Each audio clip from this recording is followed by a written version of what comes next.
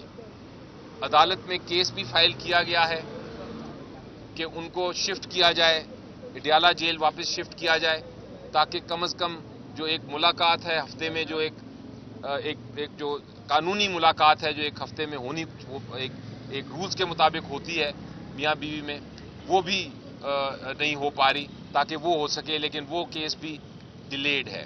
تو ہمیں انسٹرکشنز دی گئی ہیں وکلا کی ٹیم کو کہ آپ فائل کریں کل کیس اور ان کو ملنے کی اجازت دی جائے، اور اس کے علاوہ جو ان کو جان کا خطرہ ہے اس کے اوپر بھی انویسٹیگیشن کی جائے. اس کے علاوہ اگر باقی باتیں میرے کولیگ بیرسٹر گوہر صاحب کرتے ہیں. نہیں، ہمیں تو ملنے آج نہیں دیا گیا. آنے کے لیے خان صاحب کے پاس آئے تھے، بٹ آج خان صاحب سے ملاقات کی اجازت نہیں ملی.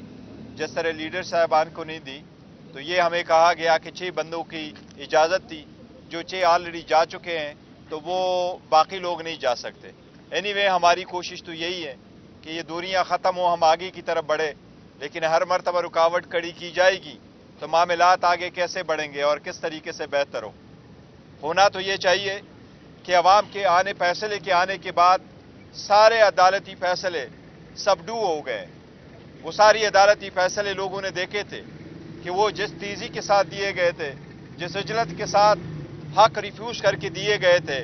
اس لیے سوری دنیا نے دیکھا ہے کہ اس وقت خان صاحب کا اڈیالہ جیل میں ہونا یہ غیر آئینی اور غیر قانونی ہے. یہ فقط ہیومن رائٹس کی وائلیشن ہے کہ آپ نے خان صاحب کو پولیٹیکل بنیادوں پہ جیل میں رکھا ہوا ہے. لیکن آج کی ریفیوزل بھی اسی کی کڑی ہے.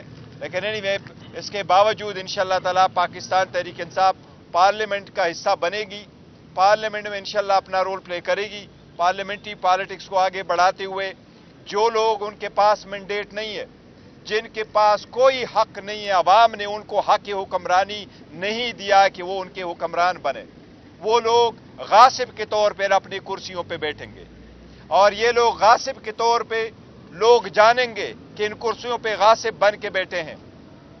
یہ پہلی مرتبہ ہے کہ وہ لوگ ان کرسیوں پہ بیٹھیں گے جن کے پاس عوام کا مینڈیٹ نہیں ہے.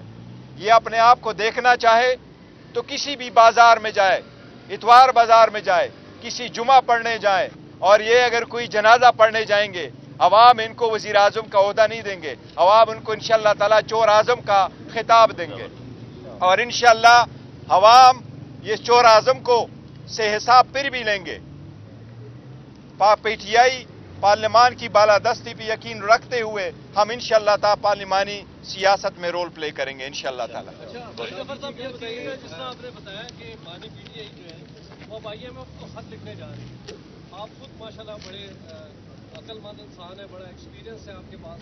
کیا آپ نے عمران خان کو بتایا نہیں کہ اس خط کے بعد پاکستان ایک بہت بڑی مشکل میں پھنس جائے گا؟ جی نہیں، دیکھیں میرا خیال ہے میں تو ان سے ایگری کرتا ہوں اس بات پہ، اور میں اس لیے ایگری کرتا ہوں کہ جب بھی آپ نے پہلی سٹیپ لینی ہے IMF کے ساتھ یا کسی بھی انسٹیٹیوشن کے ساتھ، تو آپ کو یہ دیکھنا ہے کہ کیا اس ملک میں جمہوریت ہے کہ نہیں.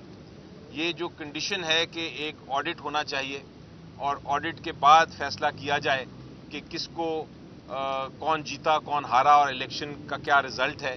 جب تک وہ نہیں ہوگا تب تک ہماری جو ایک انلیجٹمیٹ، ایک غیر قانونی، غیر آئینی ایسی حکومت جس پہ لوگوں کا اعتماد نہ ہو، اس کے ساتھ کس طرح ڈیل کی جا سکتی ہے.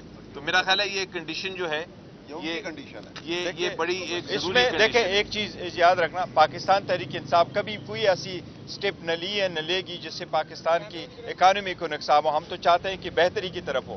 پہلی بھی IMF کو یہ کہا تھا کہ آپ انشور کریں free and fair and transparent election ہو. یہ اس کے تناظر میں ہے کہ ہم نے پہلے بھی کہا ہے، دوبارہ بھی کہیں گے، جہاں سے بھی انفلوئنس ہو. ہم نے یہی کہا ہے کہ یہ عوام کا مینڈیٹ ہے. پاکستان کا پروگرام کے بارے میں نہیں لکھا ہوا. ہم نے پہلے بھی وارن کیا تھا کہ اگر الیکشن فری فیئر ٹرانسپیرنٹ نہیں ہوں گے تو پاکستان کی اکانومی سفر ہوگی. یہ بات چوری کے پروسیس کو ہم تو روکنا چاہتے ہیں، یہ آگے نہ چلے.